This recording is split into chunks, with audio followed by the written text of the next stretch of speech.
Hello, everybody. Thank you for joining us on this Thursday afternoon. My name is Bridget, and I work for Plastic Free Delaware. I am their Delaware Community Composting Initiative Director, and I'm going to stand in for Dee here while she is on her way home.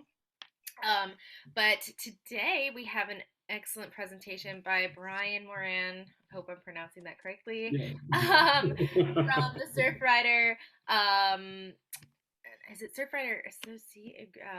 Surfrider Foundation, yeah. Yeah, yeah. And we are very fortunate to have him. He's going to talk about, I believe, your project with ocean friendly restaurants, as you have it right there.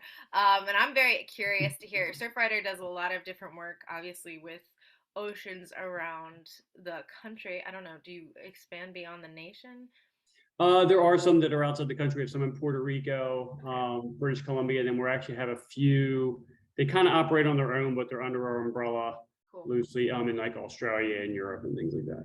Yeah. Excellent. Well, I'm very excited to learn what you guys have to chat about today. I know a little bit about your um, the cigarette butt campaign. So I'm hoping maybe you touch a little bit on that at the end. But yeah, without further ado, I'm going to hand it over to Brian. And FYI, everyone, if you didn't get the note, this presentation is being recorded and will be sent out later. So there you go, Brian. Thank Great. you. Thanks, Bridget. So again, I'm Brian Moran. I am the chair of the Surfrider Foundation Delaware chapter.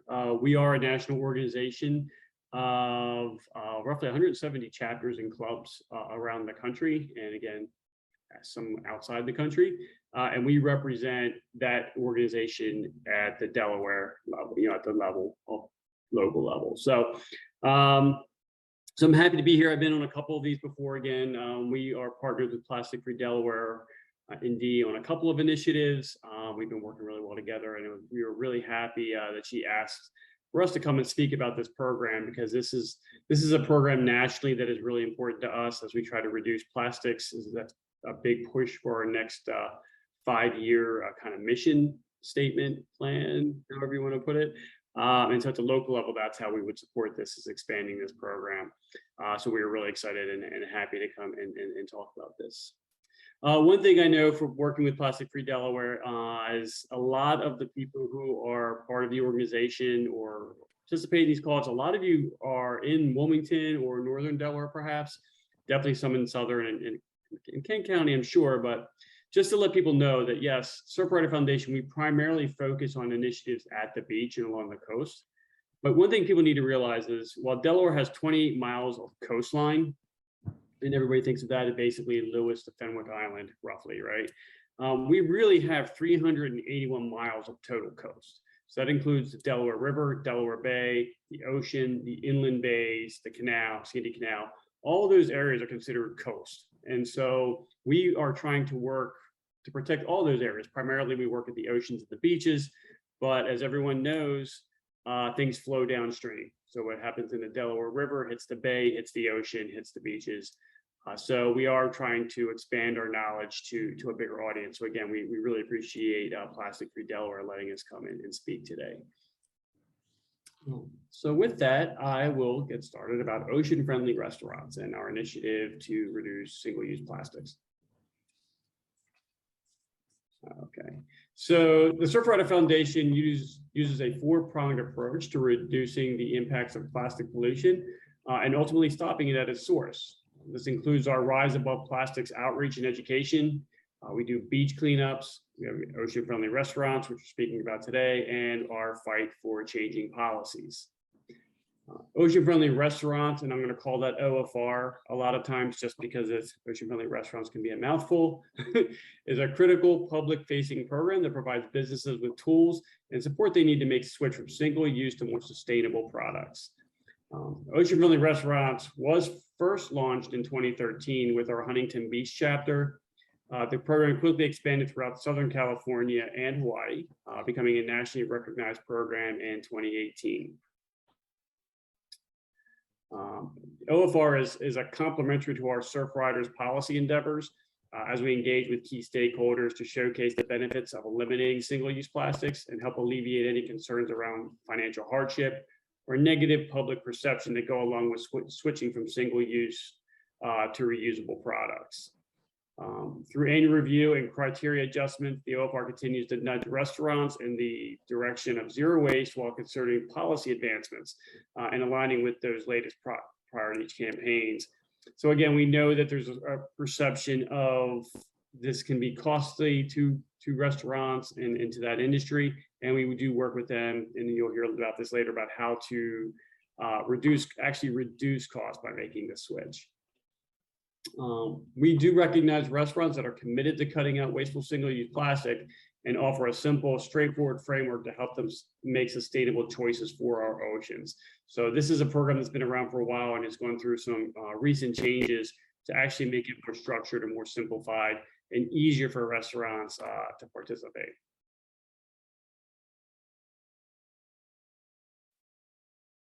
So why ocean-friendly restaurants, right? So why focus on restaurants? Plastic's a problem before it reaches our beaches. So extraction, production, consumption, and disposal all are serious environmental and humanitarian consequences. Single-use foodware is particularly detrimental as bags, bottles, straws, EPS or expanded polystyrene foam, and food wrappers are consistently at the top of the items that our volunteers collect at cleanups. Outside of cigarette butts, they are the biggest thing that we pick up on our cleanups. Plastic not only harms our wildlife, but it also contains chemicals that can transfer from containers, cups, straws, and directly into the foods and beverages that we're consuming. Plastic foodware often presents not only an environmental threat, but it's a significant public health concern as well. Much of the popular single-use plastic foodware that have the heaviest, much of the popular single-use plastic foodware items have healthier and more sustainable alternatives that are readily available and easily implemented. And that's where the OFR comes into play. We're trying to build an inclusive community of eco-conscious restaurants with our activists and patrons that support a healthy lifestyle, not just for ourselves, but for our planet, in order to find more joy and peace in our everyday lives. The larger we grow our network of ocean-friendly restaurants, the more mainstream the concept of plastic-free becomes. So this is really kind of trying to nip things before they get to the beaches and the oceans by eliminating plastic from a lot of the sources that we're finding them where they come from. So this is a picture of our ocean-friendly restaurant map that's actually on our website.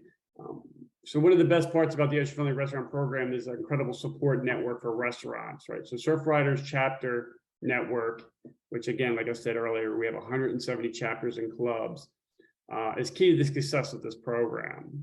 We do have a Surfrider headquarters that manages the national program, so they kind of organize everything, state the policies and the structures of the program. And they provide us guidance and assistance where needed, but our local chapters handle all the on-the-ground communication with the OFRs. So in Delaware, that would be, our chapter, myself and our team. And this can range from administrative work like signing up restaurants. We perform compliance checks to make sure restaurants are adhering to the guidelines and helping restaurants meet the required criteria. Even restaurants that wish to join but maybe don't meet the criteria, we very much will help them in trying to make that transition. Some chapters also have, they do fun things. So some of the bigger chapters that have several restaurants that participate, they do things like happy hours and hosting restaurant weeks and those types of things. And they even try to connect those restaurants together when we try to lobby for policy changes. But chapters are truly where our relationship building is with the restaurants, and they help create a tight-knit ocean-friendly restaurant community. Because again, we're all local. We all, especially in Delaware, we all probably tend to know each other, right? So no matter where you are, it's only 100 miles long. Even during COVID, despite the challenges COVID brought on the restaurant industry, our membership pretty much held steady at around 670 restaurants across the country. Which talks about just the nature of the program and the commitment that these restaurants have to getting plastics out of our environment. Our chapters and staff work together to keep the ocean-friendly restaurant program going strong. is by working together through things such as COVID. To see widespread success of our ocean-friendly restaurants and view all the current members, you can check out our national ocean-friendly restaurant map, which is at surfrider.org/OFR, and I'll share those links at the end. But this is what the map looks like, and you can actually go to your zip code and drill down in and find local restaurants, or you can click on the map and drill down into specific areas to find the local restaurants that are in that area. As you can see on the map, like this one area has 3 or 4, but if you drill down in deeper, you'll be able to get to those restaurants. We're also working on a mobile application so that you can actually have this on your phone. So if you're traveling or you're in a different town and you want to support an ocean-friendly restaurant, you'll actually be able to just go to an app on the phone and find that restaurant. That's still kind of in beta testing right now, but that should be coming out soon. Currently in Delaware, we only have 2 restaurants that are participating. Dogfish Head's restaurants, the Brewings and Eats, and Chesapeake and Maine are both ocean-friendly restaurants.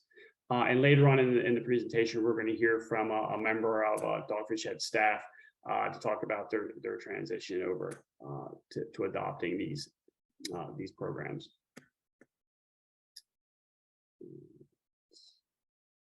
So what qualifies you as an ocean-friendly restaurant, right? So during the pandemic, it sparked conversations around the program and how we can be innovative, which removed some of the parts of the policy that are really hard for maybe some restaurants to adhere to, but also to address the situation that because of the pandemic, takeout just blew up. Everybody, if they were open, the only way they did it was through takeout. So what we did is we removed the mandatory fee to be a member, and we made it an optional donation of $150 per restaurant. And we did address the new criteria because of the increase in takeout. So if you are a restaurant and you choose to be a member, it would be $150 optional. That really covers your marketing materials and things like that. If you're a restaurant group with multiple restaurants, it would then be $150 per restaurant. So what does it take to be an ocean-friendly restaurant? To start, restaurants must meet 7 criteria, which are focused on reducing plastic pollution by prioritizing reusables and eliminating the most harmful types of single-use plastic. So the 7 criteria are: only reusable foodware is used on site. So reusable foodware is things like dinnerware, drinkware, silverware, ramekins for containers for sauces and things. So basically your traditional dine-in restaurant experience, right?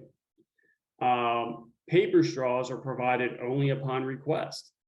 So no plastic straws anymore. Exceptions can be made for other naturally occurring materials such as bamboo, hay, and maybe other reusables such as like stainless steel. But does not include bio-based plastic. We'll get into that in a few minutes. Also, straws should only be provided to anyone who needs one, including people with disabilities, because we understand people with disabilities require a straw. But only those paper straws should only be provided upon request. No expanded polystyrene use or styrofoam. No plastic bags for takeout or to-go orders. Because in Delaware, we do have a plastic bag ban, but there are some industries that are exempt from that, and restaurants is one of those. So the restaurant would have to not use plastic bags. Single-use utensils, again, straws, condiments, and other accessory items are provided only upon request for takeout. So, we get those takeout orders, they'll throw a bunch of the packaged up plastic spoons and knives and forks. And if we're taking it home, we don't even use it. And now we have all these pieces of plastic now that we have to get rid of. So we're asking people not only to go to a better option around those utensils, but only give them when people ask. On-site beverages to go are not sold in plastic bottles. So things like glass, only glass containers. And proper recycling practices are followed. So if you're at a restaurant and you have waste, we want you to make sure you're following the local recycling practices. Okay, so those are 7 mandatory criteria, and if you do sign up, you have to confirm that you follow these, and we will actually have part of our team come and do sporadic checks with you to ensure that you're continually meeting those criteria. Along with that, we do have 8 optional criteria, which members must select at least 3 of these to meet. So you have your 7 mandatory, then you have to pick 3 of the 8 options, at least 3 of the 8.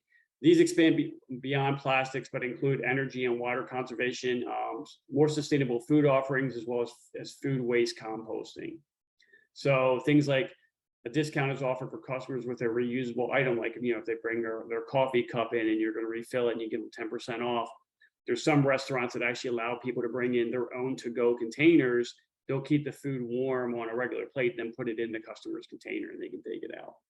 Or if they bring, again, in Delaware, the reusable bags, things like that. So giving them a discount for using those. Vegetarian and vegan food options are offered on a regular basis. We all know that some of the farming practices for beef and other meats contribute to greenhouse gases. So we're asking that vegetarian and vegan food options become something that's a regular option on your menus.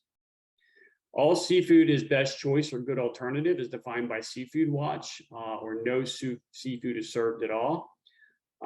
Things like locally sourced sustainable seafood is preferred and should be prioritized when Seafood Watch recommendations do not apply. So if you're not familiar with Seafood Watch, that's run through the Monterey Bay Aquarium, and they do have an app and a lot of actually really good resources for you. So even if you go out to buy fish or you're going to a seafood restaurant or out, you can actually go to the site, find the fish that you're actually interested in, determine if it's sustainable or not, and if it's out of season, is there a better option? Things like that. It's actually a really cool app if you've never seen it.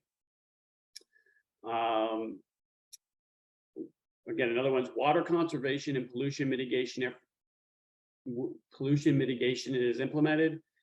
This would include installing low flow faucets and toilets, offering drinking water only upon request, not hosing down the outside of your sidewalks. That way you can reduce urban runoff. Proper disposal of food waste and up-to-date septic or sewage to prevent wastewater pollution. So in Delaware, we really don't have a composting program, but again, making sure that you're making these other efforts to be more conservation driven towards especially your water use. Another option is energy efficiency efforts are in place. And these are things like switching to LED lights, installing solar panels, using Energy Star certified appliances, or other efforts to reduce energy. Concessions and prepackaged food items are not sold in plastic packaging. So if you sell little items to go, let's say a cold refrigerators, a quick sandwich to go, things like that, we're asking that you not put those in those prepackaged items in plastic. Again, that's an optional item.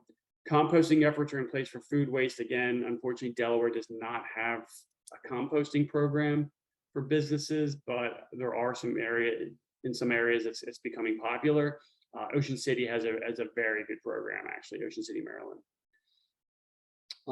And neither single-use plastic nor bio-based plastic containers are used for takeout or to-go orders.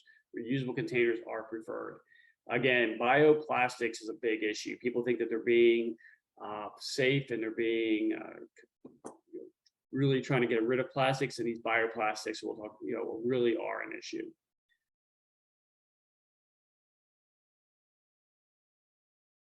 So and that kind of leads us to our ocean-friendly foodware guide. Before I get into the foodware guide, there's some questions on the chat. Does anybody have any questions on what I've covered so far, or do you want to wait till the end?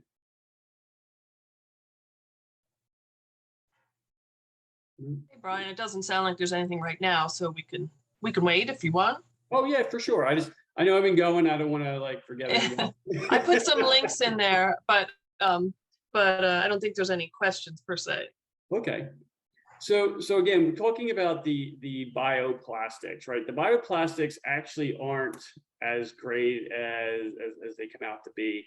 A lot of them are coated with chemicals that can leach into the products. They're very hard to recycle, if they're recyclable at all. And again, some of them say that they're compostable, but you need for most of them to have an industrial composting system or process to do that. And so they end up just in landfills. So bioplastics, that's why we say bioplastics until they can improve, are not something that we want people using. So that leads us to our ocean-friendly foodware guide. This is a document that our headquarters has put together to help restaurants make the transition. It kind of explains the terminology. It talks about how to buy things and different options. It has a cost calculator to see if you can save information. So we'll dive into this a little deeper in a few minutes, but we're constantly creating new resources to help restaurants elevate their OFR experience, to help them navigate the often confusing world of single-use plastics. We created this guide. It helps to break down some of the terminology, like I said, of single-use plastics, provides examples of better alternatives, and even includes a cost calculator, which we'll show you later, to make sure you're ultimately saving money. Our hope is that restaurant owners can use this guide to examine their current buying habits and help transition towards a better choice. All ocean-friendly restaurant members also receive marketing collateral and digital materials to help promote your OFR status. You get a monthly newsletter to stay in the loop with anything that's changing within the industry that can help you. And we have an access to a list of ocean-friendly vendors where they can find discounts possibly on some of the specialty items that you may need to buy. In addition to that, we provide blogs around current topics. Again, when COVID was coming up, how to deal with things around to go and how to handle things with COVID, and reusables and ways to support current plastic policy. Again, we're here to help you and help our ocean-friendly restaurants. So if there's a resource that you would like to see or something that could really help you out, let us know. We're always open to ideas, and we can get those out. But this is a great item that I'm gonna show you in a few minutes. One program to talk about this ocean-friendly to go is an example of how ocean-friendly restaurants are trying to be creative to replace plastics and reusables. So similar to an impactful program called Upon Request Initiatives, which is something that's really impactful, is only doing things upon request. Our San Diego ocean-friendly restaurant program created a fully reusable takeout system called Ocean Friendly to Go. It was a great way to start engaging restaurants again by offering a safe and sustainable way to serve to go in reusable containers by simply letting the public bring their own containers for pickup. So this was just something that's the San Diego chapter obviously is much bigger than our chapter. And it was something that they did to help eliminate these. They brought in it's almost like a check-in, check-out type of process to use reusable products. And if you're familiar with our area, there's actually a similar type of program that a company does, and it's around salads. I believe they're called Salads to Go. I forget the name. When I worked in Philadelphia, they were there. And basically what they did was they had a refrigerator and company break rooms full of salads in jars. And what they would do is you would swipe your credit cards, you'd buy a salad. It came in basically a glass mason jar. You would eat your salad. And then either later that day or the next day when you come to buy a new salad, they had another container where you could put the glass jar. And what this company would do is they would collect the glass jars, wash them, sterilize them, and reuse them, and then restock the salads again. And this was a great opportunity that they did to kind of get rid of those plastic use. So another thing that we talk about is food trucks. Food trucks are very popular now, and we all know that they can really struggle with eliminating a lot of plastics in the products that they can use just because of the nature of their business and being sort of it's a small truck trying to store things. So, but we do have an exception to our ocean-friendly restaurant program for food trucks or small establishments that without on-site dining. And they can become an ocean-friendly restaurant if they serve no plastic and no bioplastics. Again, bioplastics are not a good option yet, so we don't want our restaurants falling prey to greenwashing, which is basically a marketing ploy to get restaurants to believe that the products that they're buying are eco-friendly when actually they are not. There are quite a few ways that food trucks can get creative, whether it's edible containers like a bread or a waffle bowl, use coconut cups or hollowed out pineapples, maybe in Hawaii, reusable souvenir cups. We're providing discounts for customers who use their own reusables, or glass or aluminum bottles and cans using wood or bamboo or their own paper products. So this is Pineapples in Paradise. They're an example of a food truck who has done that. And you can see here they have these, reusable cups that people can bring back. It looks like a pineapple. And then, they put their food in there. But this is just some way that food trucks are trying to be creative and can also join our program. So I've been speaking a lot about the program. What I want to do is Justine Lehman from Dogfish Head is on the call. And I jumped, I'm jumping too far. There we go. And she is, and we're in a few minutes, I would like her to speak about the Ocean Friendly Restaurant Program. Because one thing that's happened recently, and not only is it important to hear how local restaurants are using this, but recently we had a Senate-sponsored bill in the General Assembly to ban EPS and single-use plastics, such as the straws and utensils. And this bill is hugely popular with our residents in Delaware. And actually, Delaware is we're really the only state in the area of our surrounding states that doesn't have this type of bill. Actually, New Jersey just passed one of the most restrictive single-use plastic bills in the country. And the bill, as far as we know, had enough votes to pass. However, there was a local restaurant owner in Dewey that basically squashed the bill. He called in some political favors and it never came up to a vote.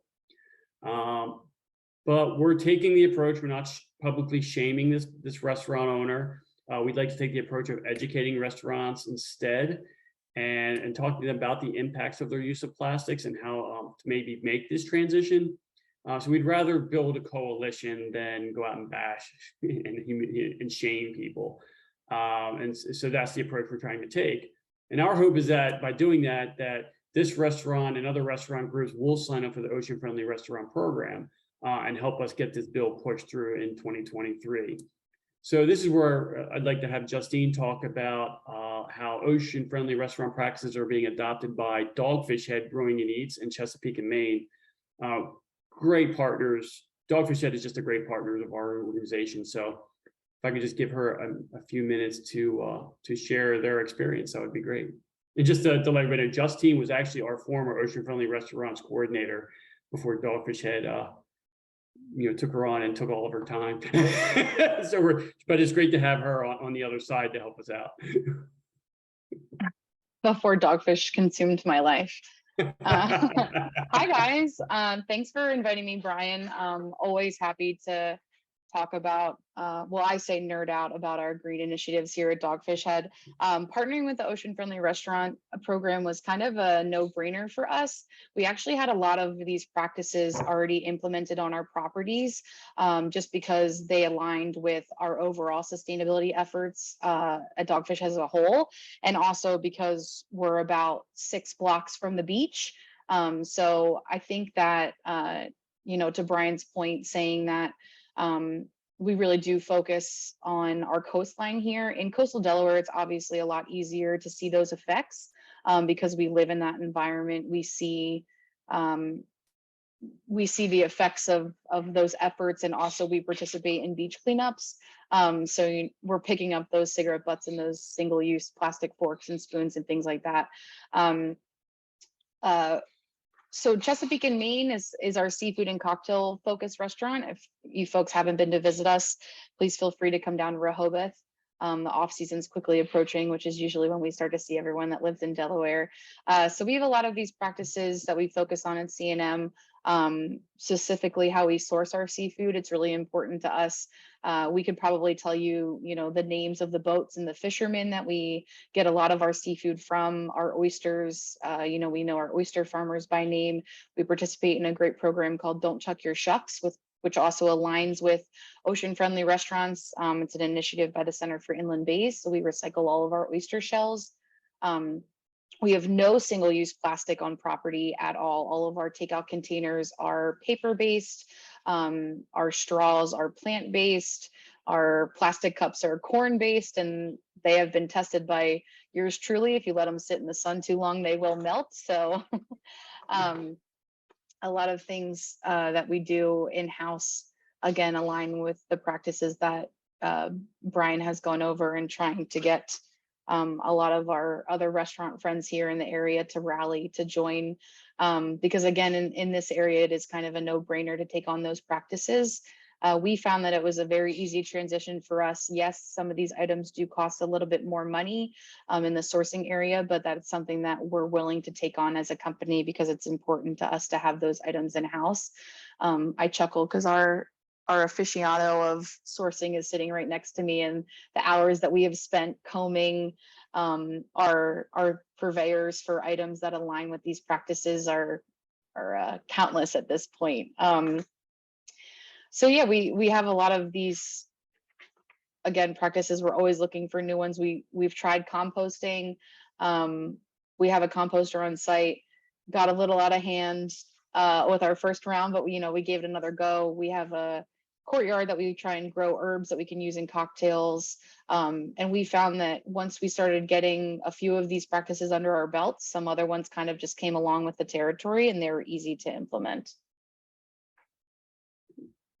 Thanks, Justine. I think that's one thing too, is with the cost, like you're saying, it's the initial cost can be, and we'll get into that when I show the calculator, but the initial cost can be an upfront hit that you take. But one thing we're trying to educate people on is if you do things on request only, you actually will use less of the products. So Right. you end up still spending less because you're just not using as many. So that's one way to offset it.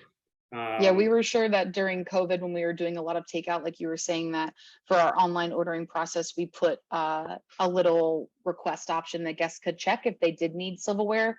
Because like you were saying, a lot of folks are taking that right home. They don't even need silverware, so it goes to waste. So we made sure that we added that. And it's a simple, in the moment, it's when you first start asking, a lot of times, servers are forgetting, they're in the rush, especially this time is crazy for us during tourist season. But once you get that, practice kind of under your belt, it's easy to implement. For sure. And one thing I think is one thing that was important that you said too, is that these already align with a lot of your business practices, because we know Dogfish Head is just a major supporter of everything conservation, right? We're not the only organization that they help. But the one thing is there are a lot of restaurants in Delaware that follow these practices, and we just want to get them on board, because if we can get a lot of those restaurants on board, they're already doing it. So they just need to sign up. Absolutely. And so that will get some of the other restaurants to say, hey, wait a minute, Dogfish Head's a big, big name in Delaware. And these other restaurant groups and are big names in Delaware, and they're doing this. Why can't we do this too? And that may also help get maybe the restaurant industry to get behind this and help us in 2023 to get the laws passed. All right, can I ask Justine a question? I'm yeah, sorry. does anybody have any questions for Justine? I don't know why my video won't come on. I have it on, but for some reason I'm just black. Justine, I just can't thank you enough for all you guys are doing there at Dogfish Head and being part of this program and everything. I'm just curious because we just also, well, actually we hosted a webinar a few months ago about the shell recycling program. So yeah, it definitely ties all together, because that keeps all those shells out of the landfill too. It's such a unique program. Yeah. And we have Bridges is actually in charge of our new composting program. So I'm fascinated to hear that you guys actually compost there on site. So can you just, I was just curious what kind of like composting system you use, and what your experience is with that. Yeah, so we bought a composter. It's small. It's kind of like the size of like an industrial garbage can, like on wheels. And it was one, I did some research. It said that it was good. It was user friendly for first timers. A lot of folks use it in home gardens. We just found, I mean, in a kitchen of our size, specifically at Brewings and Eats, our building is massive. We're doing crazy amounts of covers every day. Chesapeake and Maine is a little smaller of a venue, so our coworkers at Chesapeake and Maine really hit the ground running from it. They got excited about holding their scraps during prep, and we'd go and dump it in the composter. It was just finding that equal balance of making sure that you have the right ratio of brown to green. A couple times we didn't have enough dirt or ripped up cardboard or things in there, so we had to start over a few times, empty it out. So it was a unique learning experience. Yeah. In the past, I worked for Victory Brewing Company. We had an industrial sized composter on site. that was I mean, it was a labor of love. It was crazy to see just how quickly things fill up from a kitchen into a composter. I mean, the opportunities are endless if you could get restaurants. The problem I feel like is space and storage of being able to have something on site that you can use properly. That's awesome. Yeah. Bridget, Yeah. you look like you might have a question. No, I don't want to get off topic though, too far from Brian's talk. Yeah, no, I love hearing it, and thank you, Justine. In general, it's very eye-opening to hear directly from an actual, organization, business that's going through these things. I do, and I would love to chat more offline about that. But I do have a question that does stem more to, what Brian's presentation is, and which is, I'm assuming these restaurants are concerned about the cost investments of making these switches. So, Justine, for you, when did Dogfish Head, did you guys make this switch during COVID? Was this just something you guys did ahead of time, or was this something that how was the evolution? And then Brian, same thing, are other states subsidizing restaurants to make or incentivizing them to do this, or is this just, a goodwill initiative? Sorry. Go ahead, Brian. No, I'll let you answer first. Go ahead. Yeah, we've been an ocean friendly restaurant since 2018 at both of our locations, and the reason that we joined is because it was presented to us. Our beer and benevolence department, which is kind of like our community impact, our director at the time brought the criteria to our teams and was like, hey, check these out. And I was like, we actually already align a lot of these. That was before the big push for paper straws upon request. A few of the criteria has changed since 2018. But it was a very easy transition for us. I don't think that we actually had to change any of our practices. So it made joining this program very easy. And then it's just something everyone on campus, they call me the green nerd. I'm the woman who's out digging in the dirt in the garden. I'm the one that's trying composting. So anytime something, and a lot of it has come from Brian and the team at Surfrider, sitting on calls, hearing some things come up, and I'll come back to our team at the restaurant and be like, hey, how can we implement this or, change that? So honestly, I don't have too much to speak on for a transition period. I know I have gotten some kickbacks, how it hits the P&L, but it's an easy not excuse, but explanation, when it aligns with our other kind of overall goals from a sustainability effort. Sure. And as far as the government payments and helping out with these costs, I am not aware of any and of those programs. I'm not going to say locally or at the state level in some other areas, because again, we have so many chapters.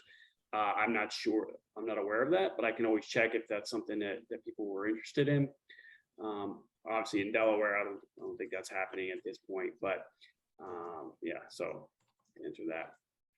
But again, like I said, a lot of restaurants do these things already, or they think that they're doing it and they're not quite doing it right. And so again, they're getting into these. They think it's a bioplastic, and I personally am guilty of it.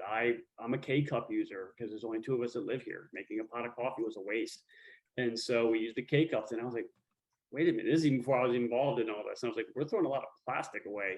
So I found somebody that was actually using all sustainable products. It was bio-based and all that. And it was like, great. And I started ordering it from Amazon. And then as I looked into it and I became familiar with this program more and the criteria, it turns out that it's plant-based. The ring around it, the only piece of kind of plastic, is plant-based, and it has to be composted in an industrial composting system. It won't work in home composting. And I'm like, well, we don't have that in Delaware. So it's just in the trash. It's just I'm throwing less in the trash maybe than I was before. So I think my next coffee maker is going to be a drip. You can get reusable. I'm like waiting for the Keurig to die, and this one won't die. Brian, you can get reusable K-cup, pods that you put your own coffee in, just like a filter coffee maker. Anyway, I put I put a link in there. We also did a talk last spring, hosted plastic-free restaurants in a webinar where they actually pay the costs for restaurants to make the switch. So you can check that out. Or you guys don't need to, but other restaurants do. Yeah. One more question real quick. I'm sorry. But I'm just curious from both Justine and Brian, how have customers responded to the program? You know, are they aware? I mean, I know you guys have the marketing materials, and I'm sure, you know, you're very proud of that. But I'm just kind of curious, are people like in support? Are they actively commenting on it? Or is it just kind of like another good thing that you guys got going on in the background? I would say it goes in ebbs and flows, definitely. We find, again, we're similar restaurants at Brewings and Eats Chesapeake and Maine, but we are two completely different operations.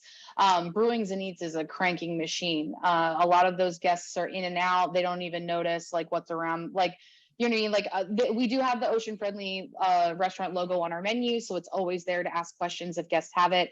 We do, again, like you said, the marketing materials are on the front door. We find that we have more of a connection. Folks are more interested at Chesapeake and Maine about the initiatives that we take place in, and we also have more time to explain those to our guests because they're there for a longer period of time. They're ordering multiple courses. They're enjoying the atmosphere. But when you get a guest that's notices or interested, I mean, like I can sit and talk to people for hours about things, and it's really cool when guests get excited or they notice, you know, they ask what's don't chuck your shucks. They ask, what does ocean friendly restaurant mean? So it is exciting when you have those opportunities to chat with guests, but I wouldn't say that necessarily in my experience that people are seeking us out because we are ocean friendly. I think that it's just an added bonus because of where we're located geographically, and the things that we source, that it kind of, again, goes along with our menu and offerings in general. Yeah, and so from a more of an organizational structure, you know, we're moving to a new web provider, and so we'll be able to track clicks and things like that. So we're hoping that we'll be able to get better information of who's going to our ocean friendly restaurant page and searching out restaurants. But as you know, things change in our culture and people are becoming more aware of climate change and want to make better choices, people will search those restaurants out that are being more eco-friendly. But I don't know if it's I wouldn't say like Justine said, like it's a major industry shift yet, but I think it's just a matter of time.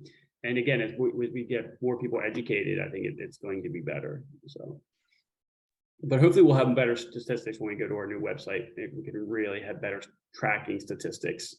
Because you can say people clicked on the page, but we want to get into more in-depth information and analytics, which we'll be able to do with this new web provider. So, right. Brian, Chuck asked in the chat about the costs of being ocean friendly. If you just wanted to cover that. Sure, it actually kind of leads into the next slide. Perfect. So we have a bunch of resources to help people transition. So again, we talked about the foodware guide. We have a bioplastic guide for our ocean-friendly restaurants, which explains bioplastics versus other products. And Beyond Plastic has a restaurant guide that has a lot of great resources. They've actually referred to our program several times. They just take basically a big group of information and put it together for a restaurant to make it easier for them to find things, because you got to the internet, it's everywhere. So as far as the cost, it is an optional fee of $150 to join per restaurant. Now in the foodware guide, and I'm going to try to make sure I can share this when I click on the link. So can everybody see the foodware guide? Yes. Okay, share worked.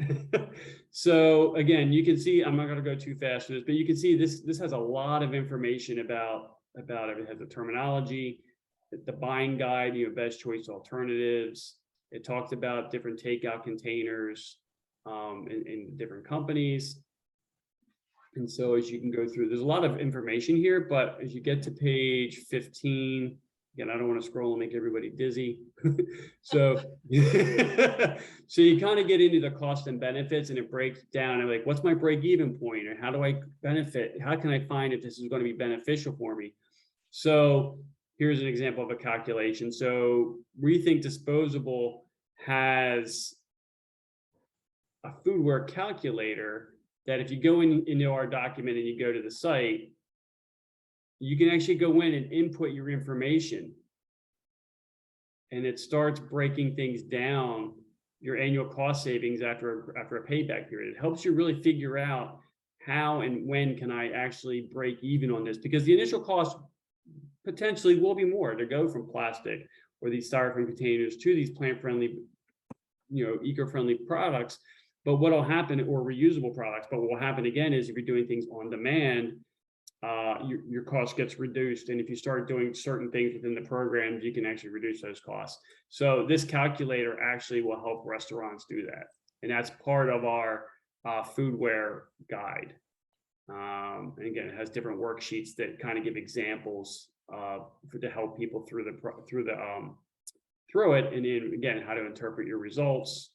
It gets into a lot of information. Again, we have a lot of links to Rethink Disposable and some other organizations. Again, we have creative ideas to implement reusables. Again, we talked about the bring your own discount, the takeout library, where basically they're, I think I talked about that one company with the jars, is you basically have a product, something in something, you take it, you bring it back. They're selling branded materials. We've all seen the to-go cups with everybody's logos on it, the Yetis and the Clean Canteens and the Hydro Flask bottles and things like that. But selling your own branded materials can help offset that. If I duck my head for a second real quick.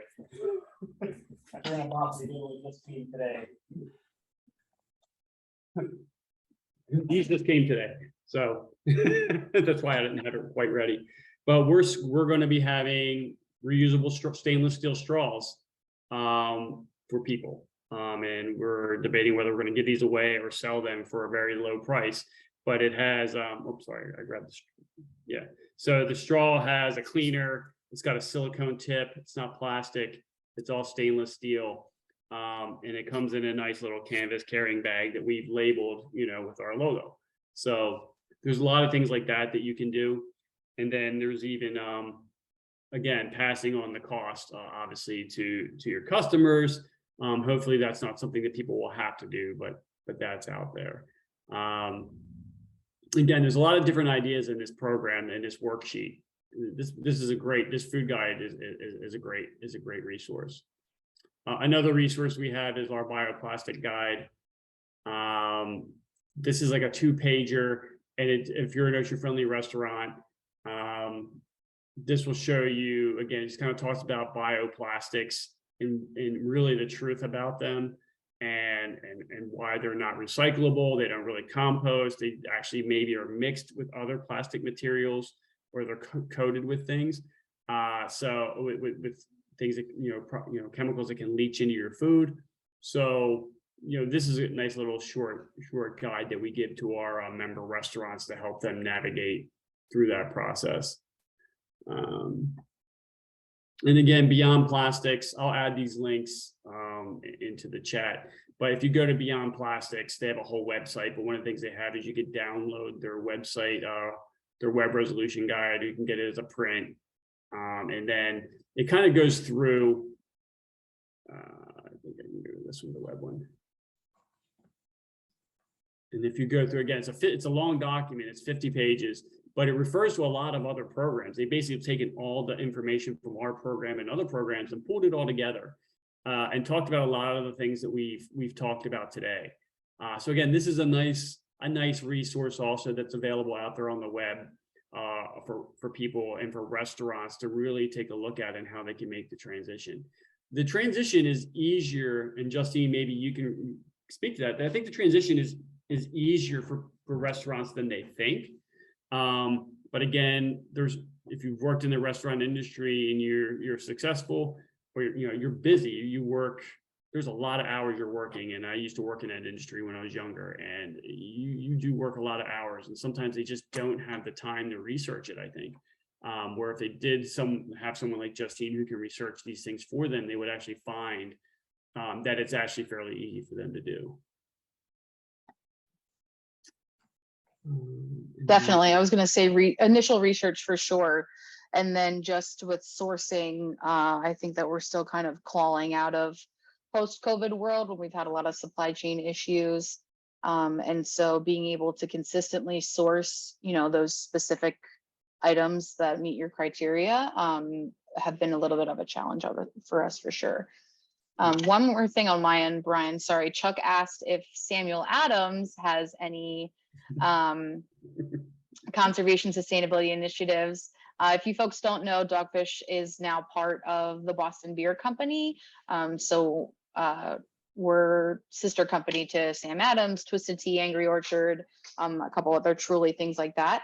And we do actually have the start of an initiative, and I don't know if it'll be 2023 or 2024, that we are looking to get all of our tap rooms ocean-friendly restaurant partners. So it is definitely, we're in very early stages of conversations.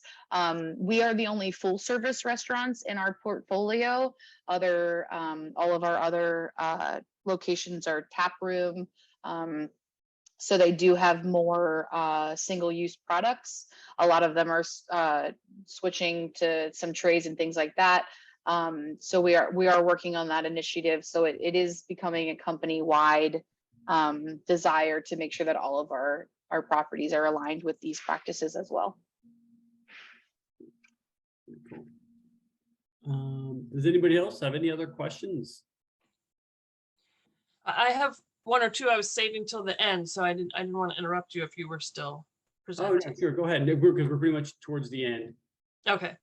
Well, I guess I think you mentioned earlier, Brian, about a partnership, and I guess I was just sort of wondering if Surfrider's done any outreach to like Open Table or Resi or anything like that to try to maybe have like a little logo of your program, like for any restaurants that are on board, to have that be part of, those apps to help get the word out there, make it more even widespread. I know locally we have not, but I can check nationally if they have or not, if they've already pursued that. But if they haven't, that's a great idea. Yeah, or maybe locally, I was thinking maybe we could reach out to like the Delaware Tourism Office or the Greater Wilmington Visitors Convention Bureau and see if they'd be willing to partner in some way. It'd be really cool, I think. Right. Because I think, like I said, Dogfish Head, it's great having them as partners.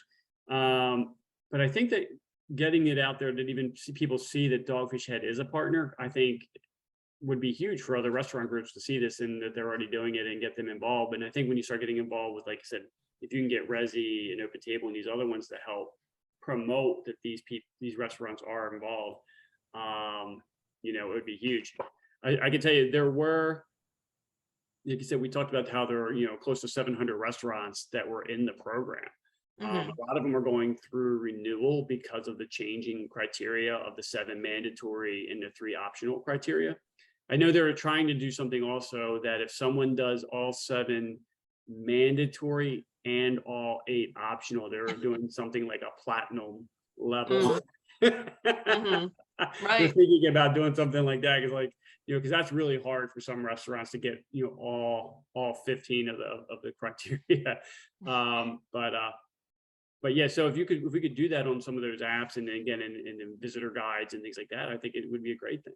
Yeah, I guess my other thought too is that you might have some thoughts on like the more quote unquote inland restaurants might not think that this is for them because they're not like on or near the ocean. But I think the important thing is that all drains lead to the sea, right? And you see those stickers on stormwater drains. So we're all connected to the ocean, no matter how far away you are. We're all connected to rivers and watersheds, and obviously they all go to the ocean. So I hope that restaurants that aren't farther inland, don't get the impression that they should be thinking about this too. Right, exactly. And I mean, if you look at if you go to the web page and you start drilling through some of the locations of the restaurants, there's restaurants in Atlanta and in Washington, D.C. That are ocean friendly and part of the program, and even in Charlotte.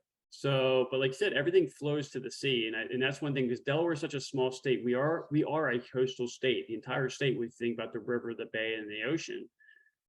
That's why whether you're listening live or you're going to listen to the recording, just because you're not in one of the beach towns doesn't mean that you can't participate in this program, and it doesn't mean that you're participating in this program, you will have an impact. So, and that's why it's important that we kind of get the word out about this program and the criteria and how people can be involved, and so that's why I'm asking.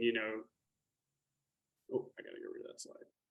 There we go. So again, if you're interested, if you're a restaurant that's interested or just a person who's interested, again, if you go to surfrider.org/OFR, there's a lot of information there. If you're ready to sign up, you can just sign up right there at that site. You can do it online. If you do sign up, I do ask that you let us know, just because it's nice to know where you are in the program, that you've applied, that you're going to be joining, and then we can maybe have a better relation. We can start that conversation sooner. If you have questions regarding the program, you can email us at ofr@delaware.surfrider.org, and we'll answer your questions. Our website is delaware.surfrider.org for our local chapter. And so if you have questions, or you're interested in joining, or maybe you don't feel that you can join, but you want to make some improvements to your process, in your operations, let us know, and we can get you the information to help you make that transition. Because it is important that we protect our coast and we get these plastics out of the environment. Just like we're doing with our Hold On to Your Butt program, right? Getting cigarette waste off the beach. Not only just the beaches is our focus, but next year we're going to expand that focus through the state, because it's just as bad when people are sitting in their car and they flick their cigarette out on the road, or they're outside the restaurants or bars and they throw them on the ground. It eventually goes into a storm runoff drain that goes out to the rivers and then the bays and the oceans. Yeah. And people don't understand that those are plastic, and that's part of our education program this year of that Hold On to Your Butt program. That it's plastic and we need to eliminate it. So this is just another program that we have to help get plastics out. And we'll have you back maybe in a few months to talk about that program. Yeah, that program's great.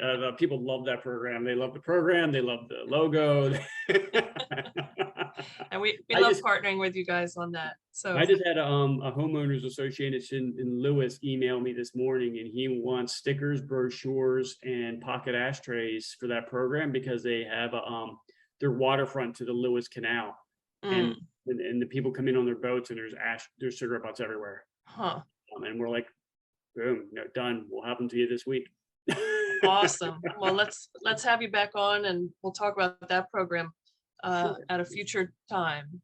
Absolutely. Are there any other questions out there by anyone? Feel free to unmute and speak up if you have a question or a comment or suggestion.